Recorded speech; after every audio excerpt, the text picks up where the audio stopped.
We dug up 10 fresh reminders why the holidays are basically a full-contact sport disguised as family time. This isn't a festive countdown. It's a highlight reel of ego colliding with physics at interstate speeds. From roof-skiing dads to I got this electricians, we're here to prove that holiday spirit often comes with a user error clause. Buckle up. Physics is about to file a complaint. 1. The Griswold roof jump. There is a specific, dangerous hallucinogen that permeates the suburban water supply around late December, causing middle-aged fathers to look at their asphalt-shingled roofs and think, yes, that is definitely a ski slope. This brings us to the tragic but predictable saga of Derek, a 42-year-old regional sales manager from Denver who had watched the movie Christmas Vacation one too many times and mistook it for a documentary. Derek was the kind of guy who still bragged about a Black Diamond run he completed in 1998. And on this particular Christmas Eve, fueled by a dangerous cocktail of nostalgia, eggnog, and peppermint schnapps, he decided to become a local legend. His plan was simple, bold, and mathematically illiterate. He would climb out of the second-story bathroom window, click into his old racing skis on the snowy roof, shred down the 30-degree pitch of the shingles, launch off the rain gutter, and land gracefully in the 4-foot snowbank he had piled up on the front lawn. In his mind, it was an X Games highlight reel that would secure his dominance over the neighbors. In reality, it was a physics experiment about friction coefficients that was about to go horribly wrong. Derek spent 20 minutes awkwardly maneuvering his 190 cm skis through the bathroom window, knocking over his wife's expensive lotions and scratching the vinyl siding, which should have been the universe's way of saying stop. But Derek was committed. He stood at the peak of the roof, looking down at the dark windows of his neighborhood, imagining their applause. Now, let's talk about the science of the slide. Roof shingles, even when covered in snow, are not groomed powder runs. They are gritty, sandpaper-like surfaces. However, Derek, in a stroke of fatal genius, had waxed his skis with a high-performance fluorocarbon blend meant for Olympic racing. When he pushed off, he didn't glide. He accelerated with the terrifying speed of a falling anvil.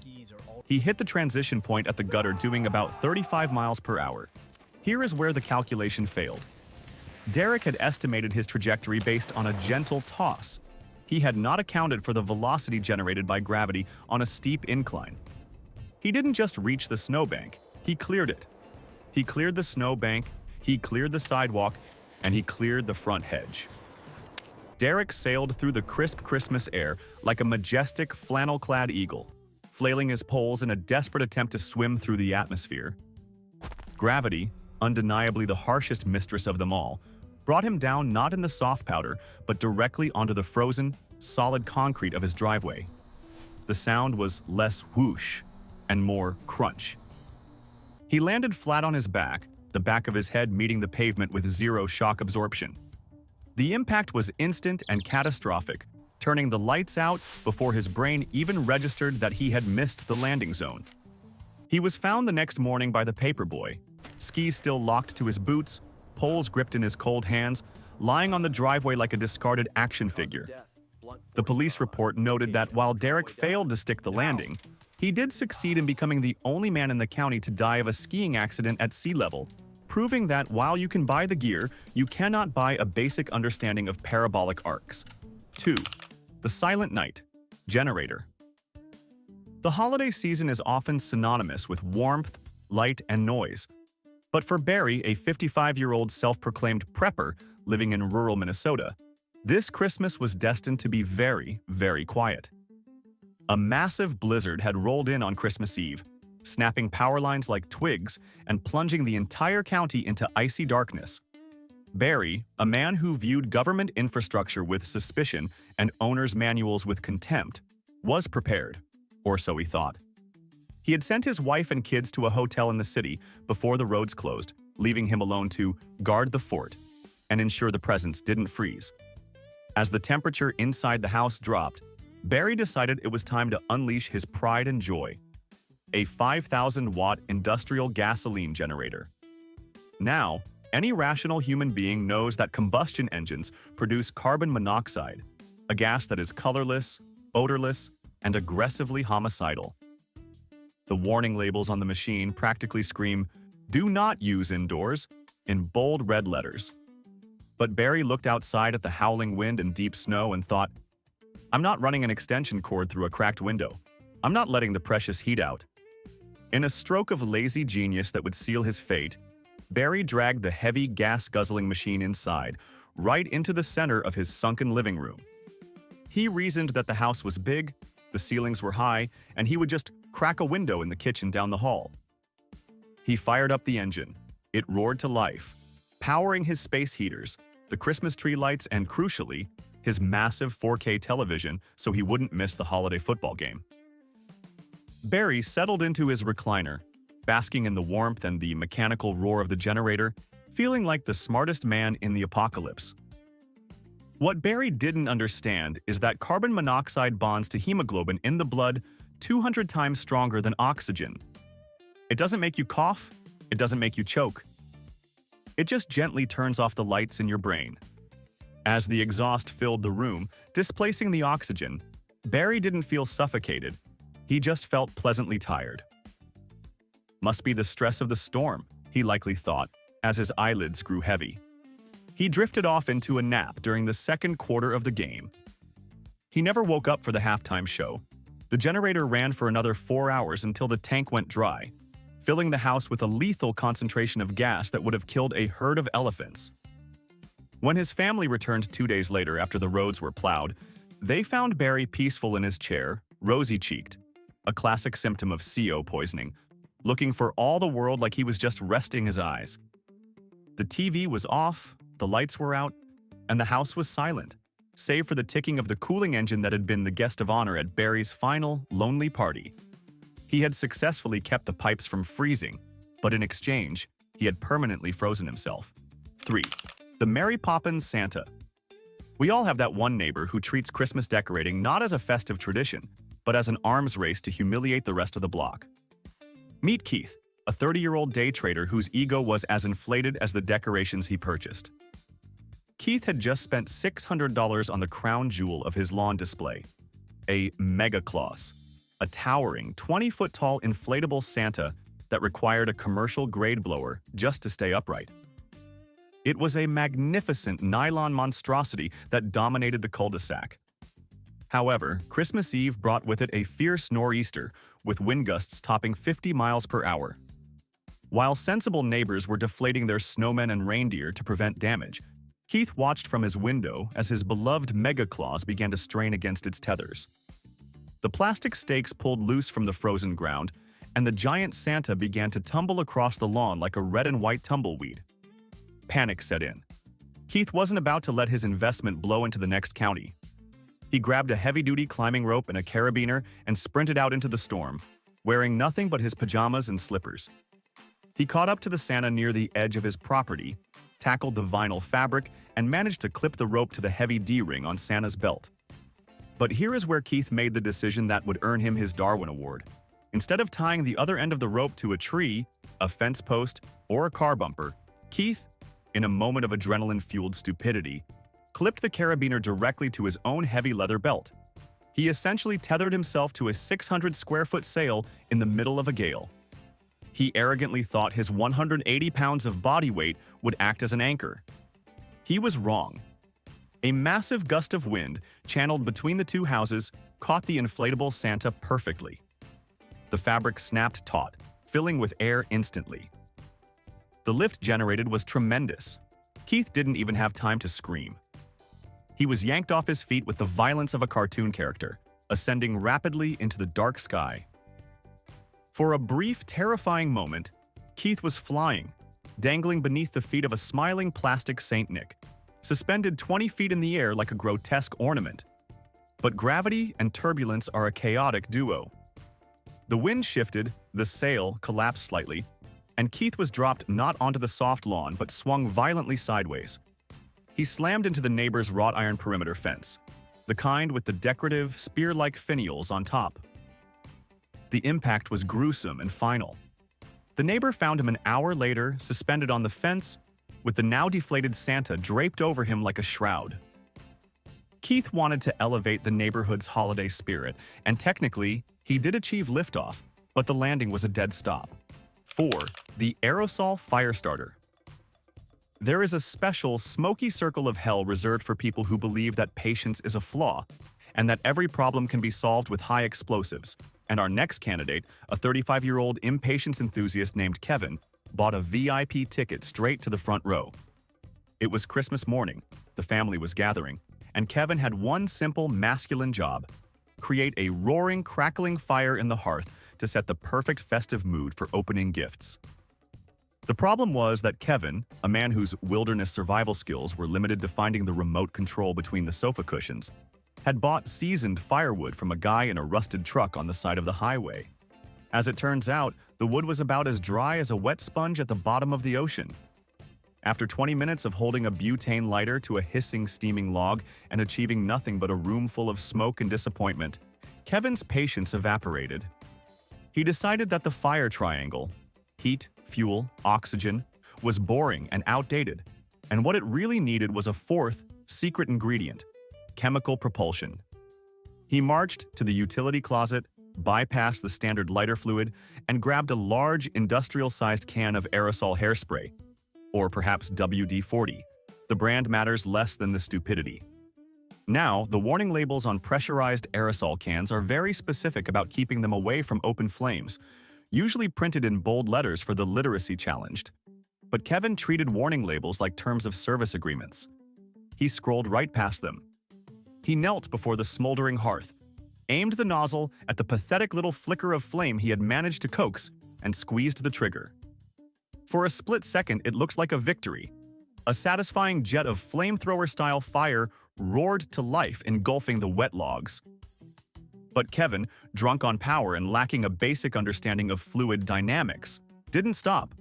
He held the trigger down, trying to force-feed the fire. Here is the physics lesson Kevin missed. When you spray a pressurized aerosol continuously into a fire, the flame doesn't just go out, it can travel back up the stream. The stream of atomized propellant acted as a fuse. The fire raced back up the spray, moving faster than Kevin's synapses could fire the command to release the button, and entered the nozzle. This is a catastrophic phenomenon known as flashback. The flame ignited the volatile mixture inside the can. In a fraction of a second, the metal canister in his hand transformed from a grooming product into a fragmentation grenade. The explosion was deafening, shaking the stockings off the mantel. The bottom of the can blew out, and the thin metal casing shredded.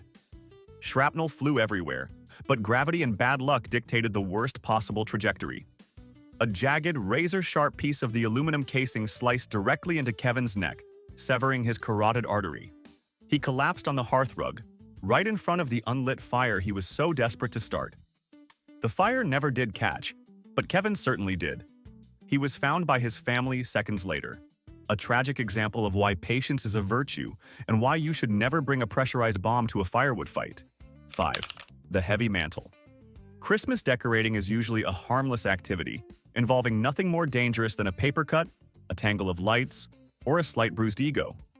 But for Roger, a 40-year-old accountant with a poor grasp of structural engineering and an obsession with aesthetics, it became a lethal physics experiment. Roger lived in a flipped house, a home renovated quickly and cheaply by an investor looking for maximum profit. One of the key selling features was a heavy rustic stone mantelpiece above the fireplace. It looked solid, like something ripped from a medieval castle. In reality, the contractor, cutting corners to save time, had glued the massive stone slab to the drywall with construction adhesive rather than bolting it into the wooden studs. Roger, blissfully unaware of this structural fraud, decided to hang the stockings. But Roger was a perfectionist. He didn't just want to hang empty, limp socks. He wanted them to look full and stretched, like in the glossy pages of a Pottery Barn catalog. He grabbed the oversized, personalized stockings for himself, his wife, and his 3 kids. To weigh them down and give them that stuffed with gifts look before the actual presents arrived, he decided to use what he had on hand: his gym equipment. He placed a 10-pound dumbbell in the toe of each stocking.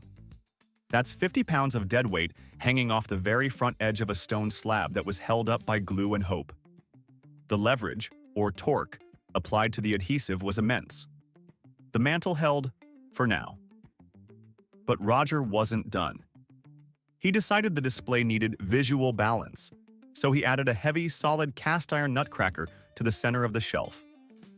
He stepped back to admire his work, a smug smile on his face, then noticed a stray piece of tinsel on the hearth. He knelt down to pick it up, placing his head and neck directly in the impact zone. That tiny vibration of his footsteps was the final straw for the stressed adhesive. The glue gave way with a sound like a gunshot. The 150-pound stone slab, aided by 50 pounds of iron weights, detached from the wall. It didn't fall straight down. It rotated, tipping forward. Roger, on his knees like an execution victim, never saw it coming. The heavy stone edge struck him squarely on the back of the neck and skull, pinning him to the hearth like a bug. The sound was sickening, a mix of crumbling drywall and breaking bone. He died instantly, crushed by the very festive spirit he was trying to manufacture. His wife found him later, buried under a pile of stone, iron, and red velvet stockings. It was a grim reminder that in the world of home renovation and holiday decor, gravity always bats last, and glue is not a structural fastener. 6. The dry ice cocktail. There is a growing, dangerous trend of amateur mixologists trying to make their holiday parties Instagrammable by using industrial chemicals they don't understand. And this brings us to the tragic tale of Simon, a 28-year-old host who thought chemistry was just cooking with cooler names. Simon wanted his Christmas punch to be the talk of the party. He wanted it to smoke, to bubble, to look like a witch's brew straight out of a Tim Burton movie. So he went to the grocery store and bought 10 pounds of dry ice. For those who slept through high school science class, dry ice is solid carbon dioxide frozen at 78.5 degrees Celsius, 109.3 degrees. It is cold enough to instantly freeze skin and cause severe frostbite on contact. A rational person uses tongs and a protective cage to put dry ice in a drink, ensuring no one ingests the solid. Simon, however, just hammered the block into jagged, ice cube-sized chunks and dumped them directly into the punch bowl. He then ladled the smoking, bubbling liquid, chunks and all, into glasses for his guests. "Drink up! It's a fogtail!" he cheered. To demonstrate his alpha host status, Simon proposed a toast and chugged his drink. In his enthusiasm, he swallowed a walnut-sized chunk of the solid dry ice. This was fatal error number 1. The ice didn't melt. It stuck. It lodged in his esophagus, just above his stomach. The pain was immediate and excruciating, a thermal burn that felt like swallowing a hot coal, but freezing. But the cold wasn't what killed him. As the dry ice warmed up inside his body, it underwent sublimation, turning directly from a solid to a gas. Carbon dioxide expands over 500 times in volume when it turns to gas. Simon basically had a rapidly inflating bomb inside his chest. He clutched his throat, eyes bulging, unable to speak or breathe as the pressure spiked. His esophagus and upper stomach simply couldn't handle the rapid expansion. Pop. A massive rupture occurred internally, tearing his digestive tract open. Simon collapsed on the kitchen floor, surrounded by festive fog, gasping for air that his body couldn't process because his diaphragm was compressed by the internal gas. The guests thought he was choking on a fruit garnish and tried the Heimlich maneuver, which only compressed the gas-filled cavity further, accelerating the trauma. He died of massive internal hemorrhaging and shock before the ambulance could even start its engine. Simon wanted a killer party trick, and he got one. He proved that while dry ice looks cool, using your stomach as a pressure vessel is a really stupid way to celebrate Christmas. 7. The high voltage star. There is a specific, dangerous form of seasonal madness that infects suburban fathers around mid-December, a competitive compulsion to have not just a Christmas tree, but the Christmas tree, a botanical monument to their own ego that dominates the entire neighborhood. This brings us to the tragic and electrifying saga of Hank, a 45-year-old middle manager who, ironically, died because he forgot the very first rule of home safety. Hank possessed a magnificent 40-foot blue spruce in his front yard, a tree that was the envy of the homeowners association and the pride of his existence. Every year, he lit it up with thousands of bulbs, But this year, he wanted to go bigger. He bought a massive, flashing LED North Star for the very tip, a beacon meant to guide wise men, or at least delivery drivers, to his driveway. The problem? Hank didn't own a 40-foot ladder, and he was far too cheap to rent a cherry picker for the afternoon. He stood on his porch, staring at the tree, then at his backyard swimming pool, and a light bulb went on in his head.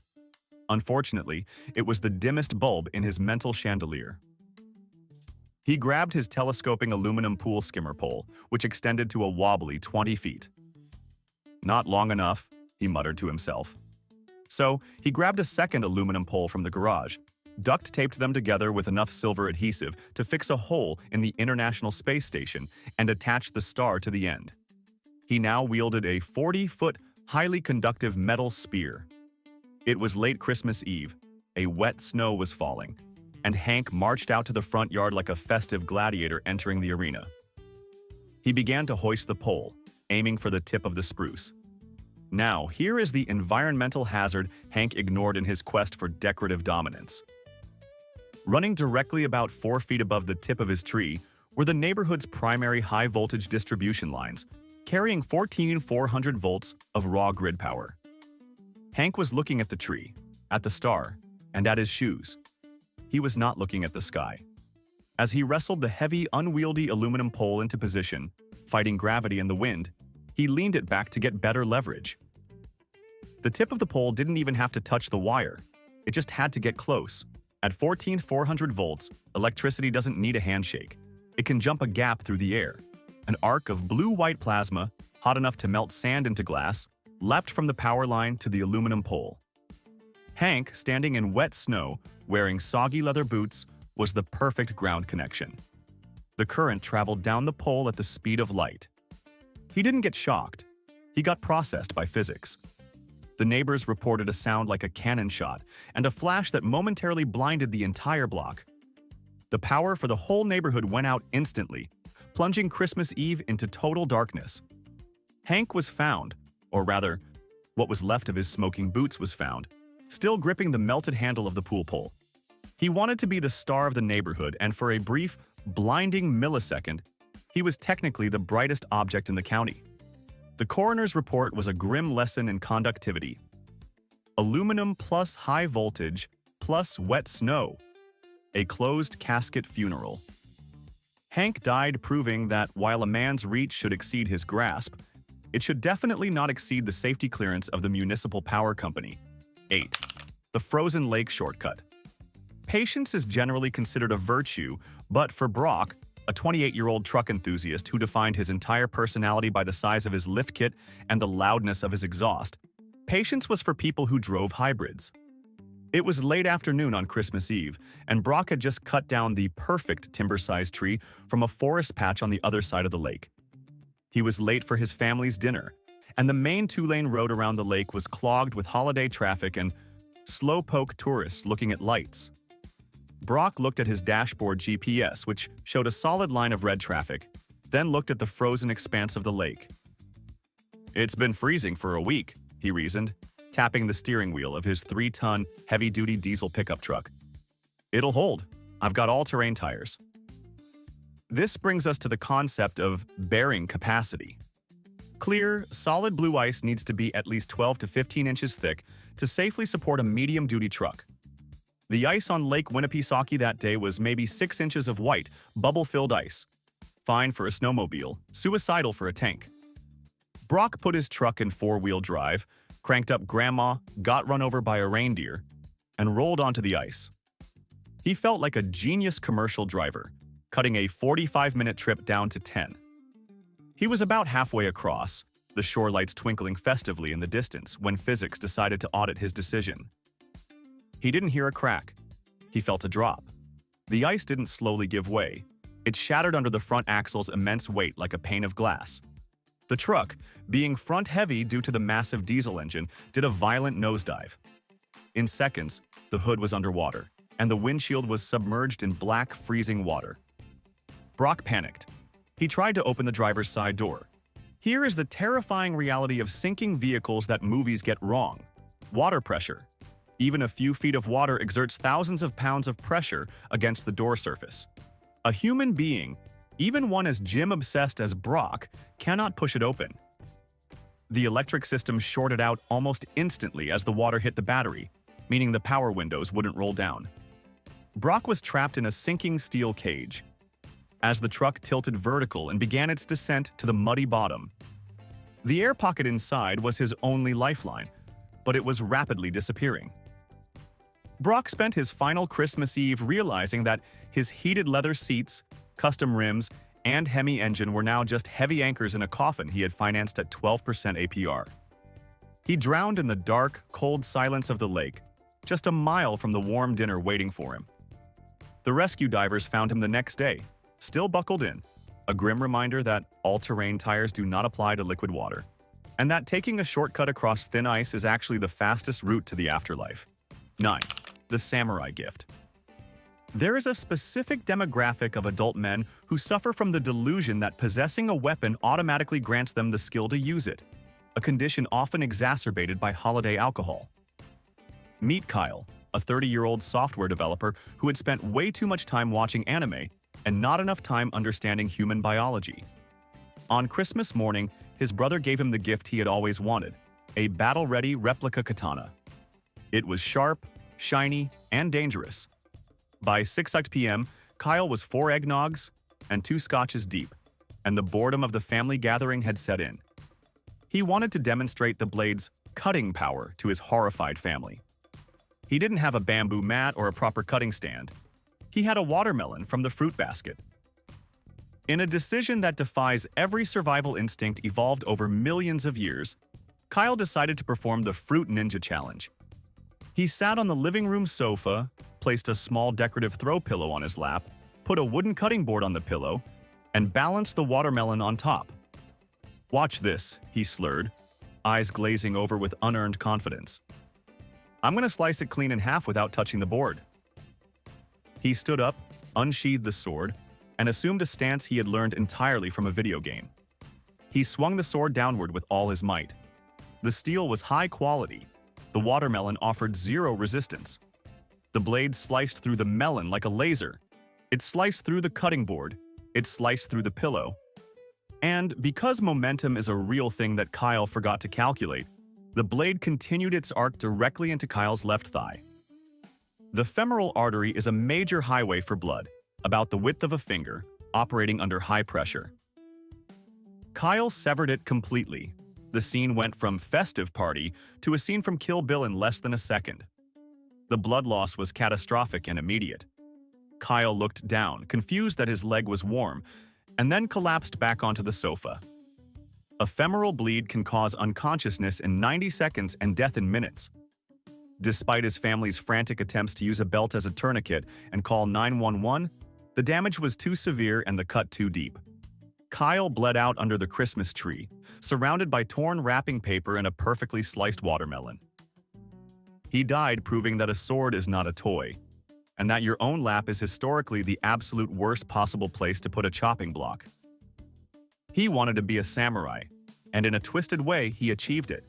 He committed accidental seppuku in front of his entire lineage, ruining Christmas forever. 10. The Santa Zipline. We conclude with the saga of Tim, a 42-year-old cool dad who wanted to create the ultimate unforgettable Christmas memory for his kids. A Santa sleigh ride, zipline, running from the roof of the detached garage to the big oak tree in the backyard. Tim was a man who believed that instruction manuals were for cowards and that hardware store rope was basically the same as steel cable. He went to the local bargain bin and bought 100 feet of yellow polypropylene rope, the cheap, plastic kind used for tying down tarps, not for supporting human weight. He also bought a carabiner, but not a climbing-rated one. He bought a 99-cent aluminum keychain clip. He rigged the line, tying knots that looked like pretzels, and called the family out to the freezing backyard to watch. "Daddy's gonna test it out first to show you how Santa flies," he announced, wearing a Santa hat and a grin full of hubris. Tim climbed the ladder to the garage roof, which was about 12 feet off the ground. The destination tree was 60 feet away. He hooked the cheap keychain carabiner onto the yellow plastic rope and grabbed onto a handle he had fashioned from an old broomstick. He jumped. For the first 10 feet, it was glorious. He was flying. But then, physics filed a grievance. The friction of the metal carabiner sliding rapidly against the plastic rope generated intense heat. Polypropylene melts at a relatively low temperature. Simultaneously, the dynamic load of a 200-pound man bouncing on the line exceeded the tensile strength of the cheap rope by a factor of 3. Halfway across the yard, right over the concrete patio, the rope didn't just snap, it melted and shredded. Tim was horizontal in a flying superhero pose when the support vanished. Gravity took over instantly. He rotated in the air and fell 10 feet, landing flat on his back directly onto the edge of the brick planter box. The sound of his spine meeting the masonry was audible over the Christmas carols playing on the porch. He suffered a catastrophic spinal fracture and massive internal trauma. He didn't get up. His kids watched Santa fall from the sky and break into pieces. Tim wanted to be the hero of Christmas morning, but he cheaped out on the materials and ignored the laws of friction. He died right there on the patio, a tragic example of why you don't build life support systems out of materials from the dollar bin. He left his family with a traumatic memory and a very important lesson. If you want to fly, buy a plane ticket or at least use a steel cable. If this episode taught us anything, it's that holiday decorations should come with warning labels, and maybe a user manual written by a physicist. Let me know in the comments which story made you rethink your own festive setup, or which one you're absolutely blaming on holiday magic. Hit subscribe and like, and we'll dig up even more seasonal chaos next time.